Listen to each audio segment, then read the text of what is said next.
গোবিন্দ গোবিন্দ গোবিন্দ পদুগাଳୁଛି মকরন্দ সে মকরন্দ পান করি হেলে তরিলে ব্রজ নারী সে ব্রজ নারীଙ୍କ পয়রি মন মোর নিরন্তরি মন মো নিরন্তরে রাখু কৃষ্ণ বলি জীব যাও কৃষ্ণ বলি যাও জীব মতে উদ্ধর রাধাধব মতে উদ্ধর বাসুদেব মতে উদ্ধর পদ্মনাভ সর্বে ବୋଲାନନ୍ଦେ କବାର ହରି। ବିଗତ ଅଧ୍ୟାୟରେ ଆମେମାନେ ଶ୍ରବଣ କରିଥିଲେ ଭଗବାନ କୃଷ୍ଣ କାଳଯବନର ବିନାଶ ପାଇଁ ଏକ ସୁନ୍ଦର ଉପାୟ ସ୍ଥିର କରିଥିଲେ ଏବଂ ମୁଚୁକୁନ୍ଦଙ୍କ ଦ୍ୱାରା କାଳଯବନକୁ ବିନାଶ କରାଇଥିଲେ। ତାପରେ ଆସନ୍ତୁ ଆମେ ଶ୍ରବଣ କରିବା କାଳଯବନର ଆଜି ଗତି ଆଜି କ'ଣ ହେଇଛି। ମୁଚୁକୁନ୍ଦ ଉବାଚ କହତୁ କାହାର ନନ୍ଦନ କୁଳ ପ୍ରବର ନିଜ ନାମ ଏମନ୍ତ ଦେଖିଲା ତ ନାହିଁ ଗିରି କନ୍ଦରେ ଥିଲୁ କାହିଁ କମଳ ଜିଣି ତୋ ଚରଣ କିମ୍ପାଇଁ ବୁଲୁ କଣ୍ଟାବଣ ତେଜସ୍ୱୀ ମାନଙ୍କର ତେଜ କିୟ ବା ପ୍ରଭୁ ଦେବରାଜ ସୂର୍ଯ୍ୟ ଶଶାଙ୍କ ଆଖଣ୍ଡଳ କିବା କେବଳ ଦିଗପାଳ ବିଷ୍ଣୁ ଶଙ୍କର ପଦ୍ମ ଯୋନି ଦେବଙ୍କ ଦେବତା ଏ ତୋନି ଏ ତିନି ମଧ୍ୟରେ ଏକ ତୁହି ଗୋବିନ୍ଦ ପ୍ରାୟ ମୁଁ ମଣଇ ତୋହର ତେଜେ ତମ ଗଲା ପ୍ରଦୀପ ପ୍ରାୟ ପ୍ରକାଶିଲା। ମୁଚୁକୁନ୍ଦ କାଳଯବନକୁ ବିନାଶ କରିବା ପରେ ଭଗବାନ କୃଷ୍ଣଙ୍କ ଉପରେ ତାର ନଜର ରହିଛି ଏବଂ ସେ ଚିନ୍ତା କରୁଛି ଯେଉଁ ତେଜପୁଞ୍ଜ ରାଶି ଏ ଗିରିକନ୍ଦରରେ ଆଜି ଆସି ପ୍ରବେଶ କରିଛି ଇଏ କେହି ନୁହନ୍ତି ବ୍ରହ୍ମା ବିଷ୍ଣୁ ମହେଶ୍ୱରଙ୍କ ଭିତରୁ ଇଏ ହେଉଛନ୍ତି ଜଣେ। ଆଉ ସତ୍ୟ ବଚନ କହ ମୋତେ ମୁଁ ତୋତେ ଜାଣିବି କେମନ୍ତି ଶୁଣିତେ ଯେବେ ମୁହିଁ ପାତ୍ର କହ ତୋ ଜନ୍ମ କର୍ମ ମାତ୍ର ମୋହର କଥା ଶୁଣ ତୁହି ଇକ୍ଷ୍ୱାକୁ ବଂଶେ ଜାତ ହୋଇ। ବର୍ତ୍ତମାନ ମୁଚୁକୁନ୍ଦ ତାର ନିଜର କଥା ବର୍ତ୍ତମାନ ଭଗବାନଙ୍କୁ ସେ କହୁଛି କ'ଣ ନା ଇକ୍ଷ୍ୱାକୁ ବଂଶେ ଜାତ ହୋଇ ମୋହର କଥା ଶୁଣ ତୁହି ମାନ୍ଧାତା ନୃପତି ନନ୍ଦନ ମୋହର ମୁଚୁକୁନ୍ଦ ନାମ ଚିର ଅନିଦ୍ରା ଶ୍ରମ ପାଇ ନିରୋଳେ ନିଦ୍ରାଗତ ହୋଇ ନିଦ୍ରା ଭାଙ୍ଗିଲା କେ ମୋହର ଭସ୍ମ ହୋଇଲା ତା ଶରୀର ଏବେ ମୁଁ ତୋର ରୂପ ଦେଖି ଚାହାନ୍ତେ ଫିଟେବେନି ଆଖି ଦେଖି ତୋହର ନିଜ ତେଜ ମୁହିଁ ହୋଇଲି ହତ ବୀର୍ଯ୍ୟ ଏମନ୍ତ ରାଜା ମୁଖୁ ଶୁଣି ବୋଲନ୍ତି ପ୍ରଭୁ ଚକ୍ରପାଣି ଆଉ ଗଭୀର ମେଘ ପ୍ରାୟ ଘୋଷ ରଙ୍ଗ ଅଧରି ମନ୍ଦ ହାସ। ଶ୍ରୀ ଭଗବାନ ବାଚ ମୋହର ଜନ୍ମ କର୍ମ ଗତି ସହସ୍ର ସହସ୍ର ଅଛନ୍ତି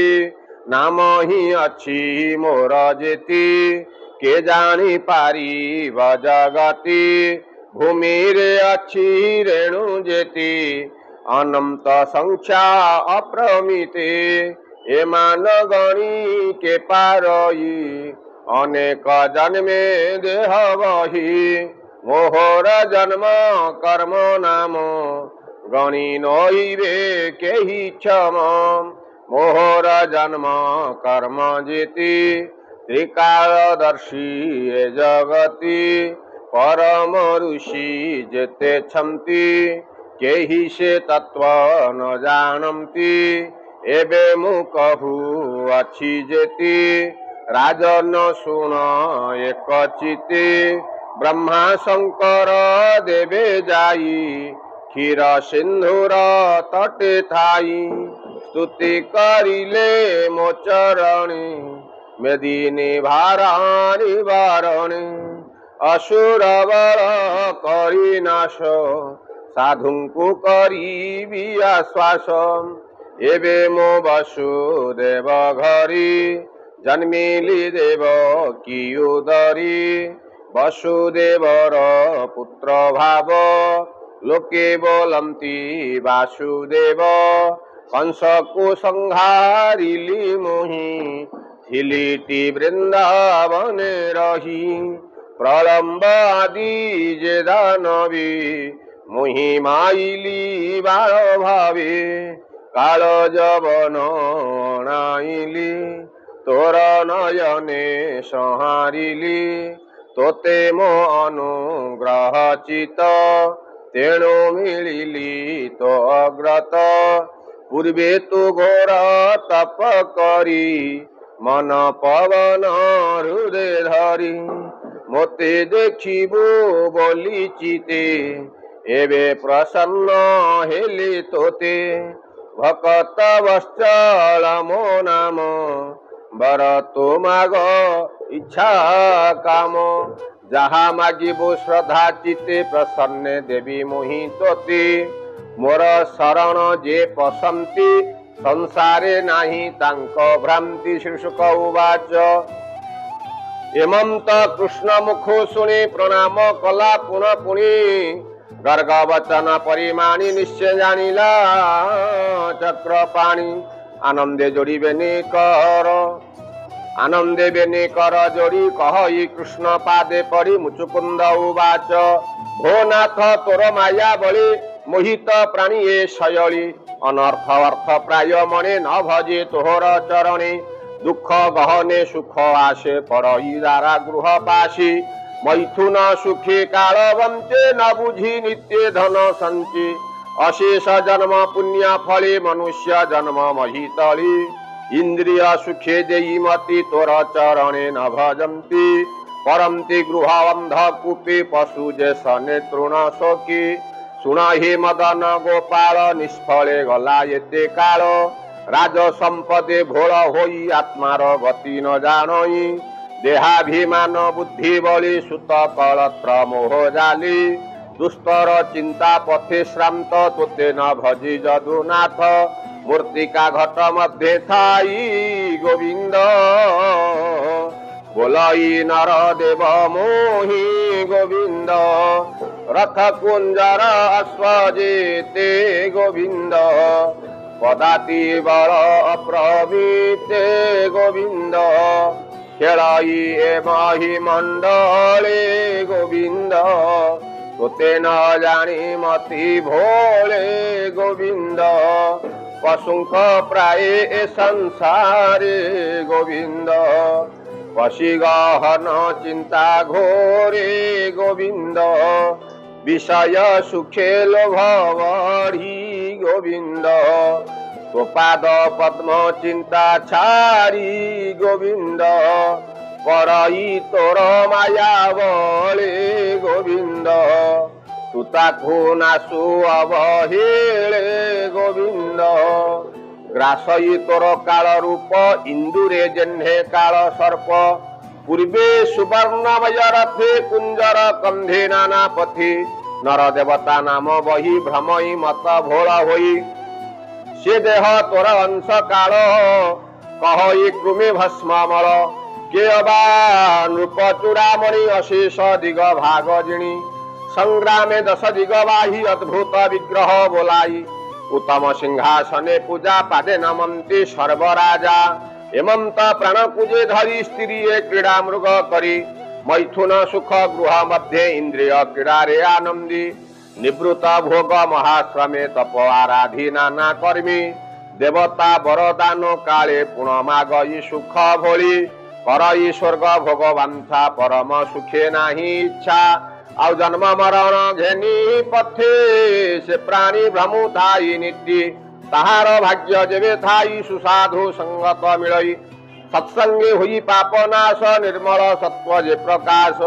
ପରମ ବ୍ରହ୍ମ ତୋର ପାଦେ ସେ ପ୍ରାଣୀ ଭଜଇ ଆନନ୍ଦେ ତୋହର ମାର୍ଗେ ହୋଇ ମତେ ତୁଟଇ ଭବବନ୍ଧ ଭ୍ରାନ୍ତି ଭନାଥ ଜାଣିଲେ ମୋତେ ତୋହର ଅନୁଗ୍ରହ ମୋତେ ରାଜ୍ୟ ସମ୍ପଦ ବନ୍ଧ ପାଶ ଏବେ ହୋଇଲା ମୋର ନାଶ ଗୋବିନ୍ଦ ଅଖଣ୍ଡ ଅବନି ମଣ୍ଡଳୀ ଅଶେଷ ଭୋଗ ମହିତଳି ଯେ ଛାଡ଼ି ଭଜେ ତୋ ଚରଣ ଏକା ବୁଲଇ ବନେ ବନ ଅଶେଷ ଘୋର ତପ କରି ଯାହା ଚିନ୍ତନ୍ତି ବ୍ରହ୍ମଚାରୀ ଭୋନାଥ ପରମ ମଙ୍ଗଳ ଅନାଦି ଧର୍ମ ଆଦି ମୂଳ ତୋହର ଭୟ ଚରଣ ନିତ୍ୟ ସେବି ନାରାୟଣ ଆନ ସମ୍ପଦେ କାର୍ଯ୍ୟ ନାହିଁ ଏ ବର ଦିଅ ମୋତେ ତୁହି ଆଉ ତୁ ଯିବ କୈବଲ୍ୟ ଦାତା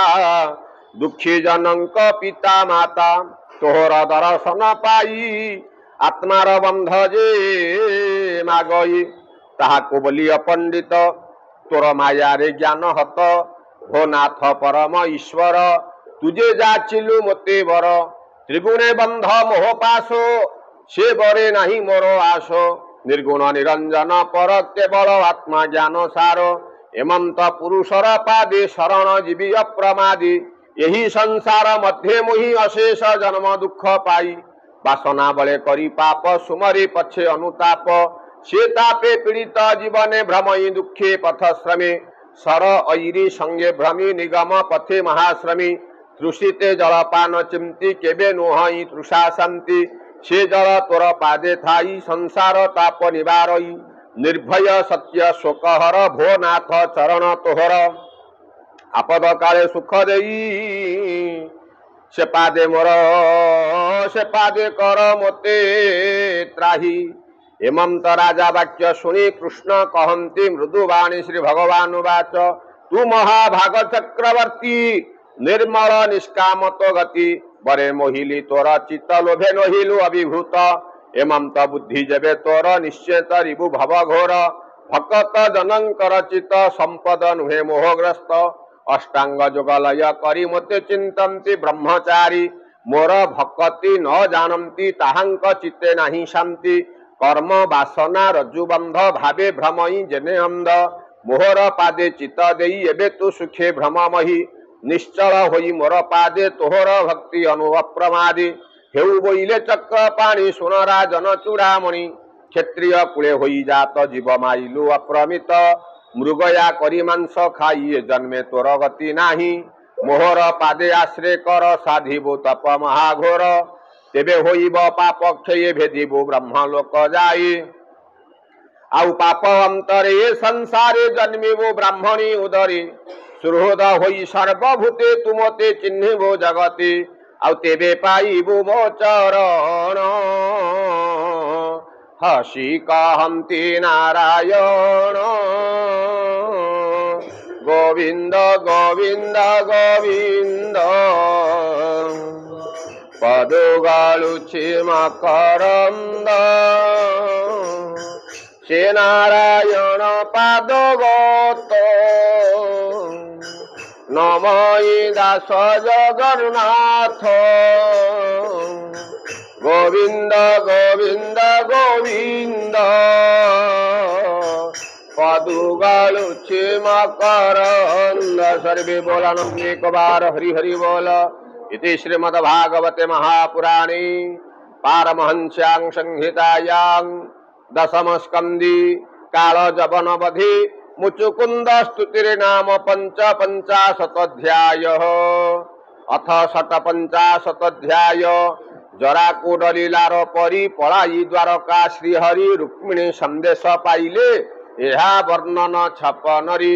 भीमस्यापि रणभंग मुनिरोपि मतिभ्रमं यदि शुद्धं अशुद्धं वा